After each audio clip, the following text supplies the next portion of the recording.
Hello everyone, welcome back to my channel. আপনাদের সবাইকে স্বাগতম জানাচ্ছি আজকের টিউটোরিয়ালে। এই টিউটোরিয়ালে আমরা দেখব যে লোকাল হোস্টে কিভাবে ওয়ার্ডপ্রেস ইনস্টল করতে হয়। সো গাইস, চলেন শুরু করা যাক। প্রথমে আমরা দেখে নিই যে ওয়ার্ডপ্রেস লোকাল হোস্টে ইনস্টল করার জন্য আমাদেরকে কি কি স্টেপ ফলো করতে হবে। প্রথমে আমাদেরকে জ্যাম সার্ভারটি স্টার্ট করতে হবে। আমরা গত পর্বে দেখেছি যে কিভাবে জেম সার্ভারটি ডাউনলোড করে ইনস্টল করতে হয়। যদি আপনি না দেখে থাকেন তাহলে এর আগের টিউটোরিয়ালটি অবশ্যই দেখে নেবেন। সো আমরা যখনই লোকাল হোস্টে ওয়ার্ডপ্রেস নিয়ে কাজ করব তখন অবশ্যই প্রথমে আমাদেরকে জ্যাম সার্ভারটি স্টার্ট করে নিতে হবে। সো আমাদেরকে প্রথমে জ্যাম সার্ভারটি স্টার্ট করতে হবে। এরপর আমাদেরকে ওয়ার্ডপ্রেস ডাউনলোড করতে হবে। আমরা গুগল থেকে সিম্পলি ওয়ার্ডপ্রেস ডাউনলোড সার্চ করলে আমরা সেই ওয়েবসাইটটি পেয়ে যাব। এরপর আমাদেরকে সেখান থেকে ওয়ার্ডপ্রেস ডাউনলোড করতে হবে। দেন আমাদেরকে ওয়ার্ডপ্রেসটি কপি করে আমরা htdocs এ জ্যাম ফোল্ডারের ভিতরে আমরা যেখানে জ্যাম ইনস্টল করেছি সেখানে htdocs নামে একটি ফোল্ডার রয়েছে। সেই ফোল্ডারের ভিতরে আমাদেরকে এই ওয়ার্ডপ্রেসটি কপি করে ওখানে নিয়ে যেতে হবে। দেন এরপরে আমাদেরকে ডেটাবেস ক্রিয়েট করতে হবে। আমরা জানি ওয়ার্ডপ্রেস ব্যাকে যে কাজ করে সেটি PHP ল্যাঙ্গুয়েজ নিয়ে কাজ করে এবং যে ডেটাবেস নিয়ে কাজ করে সেটা হচ্ছে MySQL। ডেটাবেস ক্রিয়েট না করলে আমরা ওয়ার্ডপ্রেস নিয়ে কাজ করতে পারবো না। সো আমাদেরকে প্রথমে ডেটাবেস ক্রিয়েট করতে হবে। সো গাইস, চলেন আমরা এখানে স্টেপগুলো দেখলাম। এরপর আমরা এখন প্র্যাকটিক্যালি দেখব যে কিভাবে লোকাল হোস্টে ওয়ার্ডপ্রেস ইনস্টল করতে হয়। সো প্রথমে আমাদেরকে এখন জ্যাম্প স্টার্ট করতে হবে। সেই জন্য আমরা সি ড্রাইভে যেখানে জ্যাম্প ইনস্টল করেছিলাম সেখানে আসলাম। এরপর এখানে জ্যাম্প ফোল্ডারের ভিতর যেতে হবে। এরপর নিচে স্ক্রল করে নিচের দিকে আসলে এখানে দেখতে পাচ্ছেন যে জ্যাম কন্ট্রোল নামে একটি ফাইল রয়েছে। এটাকে এখান থেকে ওপেন করতে হবে। এখানে ক্লিক করে ওপেন করলে এই জ্যাম কন্ট্রোল প্যানেলটি ওপেন হবে। এরপরে আমরা এখান থেকে প্রথমে অ্যাপাচি এরপরে MySQL এই দুটাকে আমরা স্টার্ট করে দিলাম। সো যখনই আমরা ওয়ার্ডপ্রেস নিয়ে কাজ করব এটাকে আমাদেরকে এই অ্যাপাচি এবং MySQL এই দুটাকে অবশ্যই স্টার্ট করে নিতে হবে। সো এরপরে আমরা এখান থেকে যদি আমরা সবসময় এখানে জ্যাম ফোল্ডারে এসে যদি আমরা এটাকে স্টার্ট করতে না চাই তাহলে আমরা এটাকে এই জ্যাম কন্ট্রোলটাকে আমরা এখানে রাইট ক্লিক করে দেখতে পাচ্ছেন পিন টু টাস্কবার, এখানে ক্লিক করলে এটা নিচে একদম টাস্কবারে এটি সবসময় থাকবে। সেখান থেকে আপনারা ডাইরেক্ট এটাকে কন্ট্রোল প্যান ওপেন করে জ্যামটাকে স্টার্ট করতে পারেন। অথবা আপনারা এটাকে ডেস্কটপে শর্টকাট তৈরি করেও রাখতে পারেন। সেখান থেকেও আপনারা সরাসরি জ্যাম কন্ট্রোল প্যানে ওপেন করে আপনারা সেখান থেকে অ্যাপাচি এবং MySQL স্টার্ট করতে পারেন। সো আমরা জ্যামটাকে স্টার্ট করলাম। এরপরে গুগলে গিয়ে সিম্পলি ওয়ার্ডপ্রেস ডাউনলোড লিখে সার্চ করলে এই ওয়েবসাইটটি চলে। এখানে প্রথমে যে ওয়েবসাইটটি থাকবে wordpress.org, এখানে আমরা ক্লিক করব। এখান থেকে আমাদেরকে ওয়ার্ডপ্রেস ডাউনলোড করতে হবে। এখানে দেখতে পাচ্ছেন গাইস ডাউনলোড অ্যান্ড ইনস্টল। এখানে ক্লিক করলে এটি চলে আসবে। এরপরে এখানে লেটেস্ট যে ভার্সনটি দেখতে পাচ্ছেন 5.9, এখানে আমরা সিম্পলি এখানে ডাউনলোডে ক্লিক করলে এটি ডাউনলোড অপশন চলে আসবে। এখানে ওকে করলে এটা ডাউনলোড আমার ডাউনলোড করাই রয়েছে, যার কারণে আমি এখন এটাকে ডাউনলোড করব না। সো এটাকে কেটে দিলাম। ডাউনলোড করার পরে এরকম একটি ফাইল আপনারা দেখতে পারবেন, ওয়ার্ডপ্রেস জিপ একটি ফাইল পাওয়া যাবে। এটাকে রাইট ক্লিক করে এখানে আমি এটাকে এক্সট্রাক্ট করব। এরপর এটাকে এক্সট্রাক্ট করার পরে এখানে ওয়ার্ডপ্রেস নামে একটি ফোল্ডার তৈরি হবে। এখন এটাকে আমরা সম্পূর্ণ সবগুলোকে কন্ট্রোল এ দিয়ে সিলেক্ট করব। এরপরে কন্ট্রোল সি দিয়ে এটাকে কপি করলাম। এরপর আমরা এটাকে যেখানে আমরা জ্যাম্প ইনস্টল করেছি সি ড্রাইভের ভিতরে যেখানে জ্যাম্প রয়েছে সেই ফোল্ডারের ভিতরে আমরা htdocs এর ভিতরে এটাকে পেস্ট করে দিব।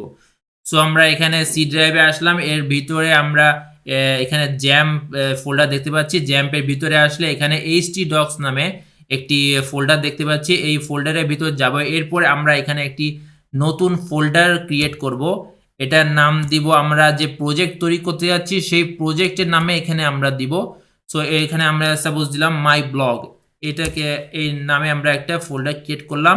এরপর এই ফোল্ডারের ভিতরে আমরা ওয়ার্ডপ্রেস থেকে যেটাকে আমরা কপি করছিলাম সেটাকে সম্পূর্ণ এখানে আমরা পেস্ট করে দিব। নাও গাইস, দেখতে পাচ্ছেন যে এগুলো এখানে আমরা পেস্ট করে দিলাম। এই কাজগুলো আপনাদেরকে যখনই নতুন প্রজেক্ট করবেন তখনই আপনাদেরকে এই কাজগুলো করতে হবে। সো এরপরে আমাদের এখানে আর কোনো কাজ নেই। এখন আমরা ব্রাউজারে চলে যাব। এরপর স্টেপে আমাদের যেটা ছিল তা হচ্ছে আমাদেরকে একটি ডেটাবেস ক্রিয়েট করতে হবে। তো ডেটাবেস ক্রিয়েট করার জন্য আমাদেরকে প্রথমে এখানে local host /php my admin এখানে আসতে হবে। এখানে আসার পর এখানে নিউতে ক্লিক করলাম। এখানে আমরা আমাদের ডেটাবেসের নেম দিব। সাপোজ আমরা এখানে দিলাম মাই ব্লগ নামে ডেটাবেস ক্রিয়েট করব।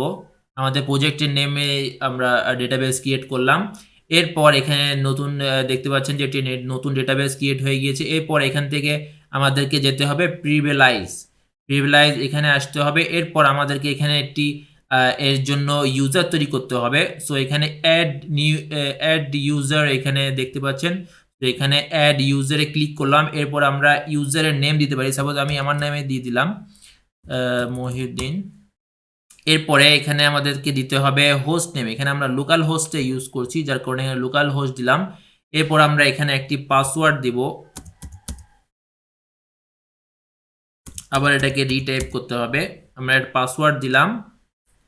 এরপরে এর নিচে এসে এখানে চেক অলে ক্লিক করতে হবে। চেক অলে ক্লিক করে দিলাম। এরপরে দেখতে পাচ্ছেন এখানে সবগুলো চেক হয়ে গিয়েছে। এরপরে এখানে সিম্পলি এখানে নিচে এসে গো বাটনে ক্লিক করতে হবে।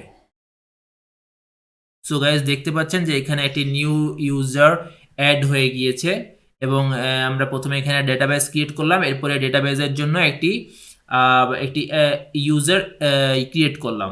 নাও আমরা এখানে লোকাল হোস্টে ওয়ার্ডপ্রেসটাকে ইনস্টল করব।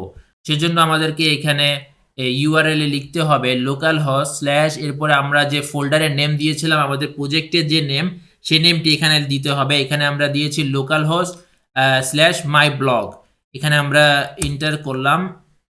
নাও গাইস দেখতে পাচ্ছেন যে এখন এরকম শো করছে। এখান থেকে আমাদেরকে ল্যাঙ্গুয়েজ সিলেক্ট করতে হবে। ইংলিশ আমরা রাখলাম। এখানে কন্টিনিউতে ক্লিক করতে হবে। এরপর গাইস এখানে কিছু জিনিস এখানে ক্রিয়েট করতে বলছে, ডেটাবেস নেম, তারপরে ডেটাবেস ইউজার নেম, পাসওয়ার্ড, এইগুলো আমাদেরকে এখানে ক্রিয়েট করতে বলছে, যেটা আমরা কিছুক্ষণ আগেই আমরা PHP localhost /php my admin আমরা ক্রিয়েট করে এসেছি। আমরা এখানে সেগুলো দিয়ে আমরা এটা এখানে ইনস্টল করব। তো এখানে লেটস গো তে ক্লিক করলাম। নাও এখানে ডেটাবেস রিলেটেড ইনফরমেশন এখানে দিতে হবে। এখানে ডেটাবেসের নেম চাচ্ছে। আমরা এখানে ডেটাবেসের নেম দিয়েছিলাম মাই ব্লগ দিলাম। এরপরে ইউজার নেম দিয়েছিলাম মহিউদ্দিন। এরপর আমরা সেখানে যে পাসওয়ার্ড দিয়েছিলাম সেই পাসওয়ার্ডটি এখানে দিতে হবে। এখানে দেখতে পাচ্ছেন যে ইউর ডেটাবেস পাসওয়ার্ড। এখানে ডেটাবেসের পাসওয়ার্ড, ডেটাবেসের ইউজার নেম, এইগুলো এখানে দিতে হবে। এরপরে ডেটাবেসে ছিল লোকাল হোস্ট, এখানে লোকাল হোস্ট থাকলো। এরপরে এখানে টেবিল প্রিফিক্সটা হচ্ছে আমরা ওয়েবসাইট যখন ক্রিয়েট করব সেখানে যে ডেটাবেসে যে টেবিল ক্রিয়েট হবে সেই টেবিলের নেমের আগে এই প্রিফিক্সটা অ্যাড হয়ে যাবে।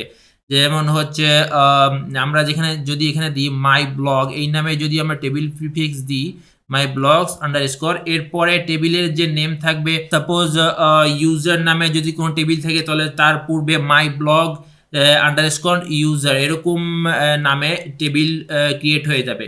এরপর আমরা এখানে এইগুলো দেওয়ার পরে এখানে সাবমিট বাটনে ক্লিক করব। সাবমিট বাটনে ক্লিক করলে এরপর এখানে রান দ্য ইনস্টলেশন এখানে ক্লিক করব। এরপর এখানে সাইট যেটা আমরা তৈরি করব সেই সাইট রিলেটেড কিছু ইনফরমেশন এখানে দিতে হবে। এখানে সাইট টাইটেল দিতে হবে। আমরা ওই প্রজেক্টের নেমই আমরা এখানে রাখলাম। আপনাদের যে সাইটের যে টাইটেল থাকবে সেই সাইটের টাইটেল এখানে আপনারা দিবেন। মাই ব্লগ রাখলাম। এরপরে এখানে ইউজার নেম দিতে হবে। এখানে ইউজার নেম আমরা দিলাম। এখানে সাইটের যে ইউজার নেম সেই ইউজার নেমটা দিতে হবে। তো আমরা আমার নাম এখানে। এরপর আমাদেরকে এখানে একটি পাসওয়ার্ড দিতে হবে। এখানে পাসওয়ার্ড দিলাম, আমি একটি পাসওয়ার্ড দিলাম। এখানে এই পাসওয়ার্ডটি এখানে বলছে ভেরি উইক, কনফার্ম পাসওয়ার্ড এখানে চেক করে দিলে এটাকে এখন আর চেঞ্জ করা লাগবে না, এটা নিয়ে নিবে। আপনারা যখন লোকাল হোস্টে কাজ করবেন তখন এত স্ট্রং পাসওয়ার্ড না দিলেও চলবে। তো যখন আপনারা ডোমেইন হোস্টিং কিনে যখন অনলাইনে কাজ করবেন, যখন প্রজেক্ট করবেন, তখন অবশ্যই একটি স্ট্রং পাসওয়ার্ড দিবেন। এরপরে এখানে একটি ইমেল অ্যাড্রেস দিতে হবে। এটি আমার ইমেল অ্যাড্রেস নাই, আমি এমনি একটি ইমেল অ্যাড্রেস দিয়ে দিলাম। এরপরে ইমেল অ্যাড্রেস দেওয়ার পরে এখান থেকে এরপরে ইনস্টল ওয়ার্ডপ্রেসে ক্লিক করতে হবে। ইনস্টল ওয়ার্ডপ্রেসে ক্লিক করলে এরপরে ওয়ার্ডপ্রেসটি এখানে ইনস্টল হওয়া শুরু করবে। সো গাইস দেখতে পাচ্ছেন যে এখানে সাকসেস লেখা আসছে, WordPress has been install WordPress এখানে সাকসেসফুলি ইনস্টল হয়ে গিয়েছে। এরপর আমরা এখানে লগ ইন করবো, লগ ইন বাটনে ক্লিক করলাম। এরপর গাইজ এখানে লগ ইন করার জন্য এখানে আমাদেরকে ইউজার নেম দিতে হবে, ইউজার নেম যেটি আমরা দিয়েছিলাম মহিউদ্দিন। এরপরে এখানে পাসওয়ার্ড দিতে হবে, এখানে আমরা পাসওয়ার্ড দিলাম। এরপরে লগ ইন। সো গাইজ দেখতে পাচ্ছেন যে আমরা লগ ইন হয়ে এখন আমরা ওয়ার্ডপ্রেসের ড্যাশবোর্ডে চলে এসেছি। এটি হচ্ছে ওয়ার্ডপ্রেসের ড্যাশবোর্ড। আমরা এগুলো নিয়ে পরে আলোচনা করব। আজকে টিউটোরিয়ালে আমরা দেখলাম যে কিভাবে ওয়ার্ডপ্রেস লোকাল হোস্টে ইনস্টল করতে হয়। এখানে উপরে যেখানে মাই ব্লগ লেখা রয়েছে এখানে হোভার করলে ভিজিট সাইট, এখানে ক্লিক করে আমরা এখান থেকে সাইটটাকে ভিজিট করতে পারবো। এই যে গাইজ দেখতে পাচ্ছেন যে এখন আমাদের এই সাইটটি এভাবে দেখাচ্ছে। সো এরপরে এখন যদি আমরা এটাকে লগ ইন করতে চাই সেক্ষেত্রে আমাদেরকে এখানে local host slash my blog, প্রজেক্টের নেম মাই ব্লগ, এরপরে স্ল্যাশ, তারপরে wp-admin এইটা দিলে আমরা এখানে লগ ইনের যে ফর্মটি রয়েছে সে লগ ইনে এখানে চলে আসব। এখানে এখানে এটি আমি লগ ইন করাই রয়েছি যার কারণে এটি ড্যাশবোর্ডে চলে আসছে। এখান থেকে যদি আমরা এটাকে লগ আউট করে দিই সেক্ষেত্রে এখন যদি এখানে local host slash my blog slash wp-admin এটি দিই তাহলে এটি লগ ইন করার যে রয়েছে অপশান সেখানে এটি নিয়ে আসবে।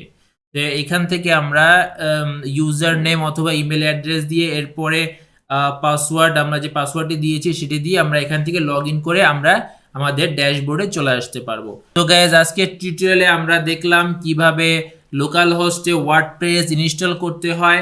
পরের টিউটোরিয়ালে আমরা ড্যাশবোর্ডে নিয়ে এই আলোচনা করব। সো আজকের টিউটোরিয়াল এই পর্যন্তই। এই টিউটোরিয়াল যদি আপনাদের ভালো লেগে থাকে তাহলে অবশ্যই লাইক করবেন, সাবস্ক্রাইব করবেন এবং বন্ধুদের সাথে শেয়ার করবেন। দেখা হবে পরবর্তী টিউটোরিয়ালে। সবাই ভালো থাকেন, সুস্থ থাকেন। Thank you so much.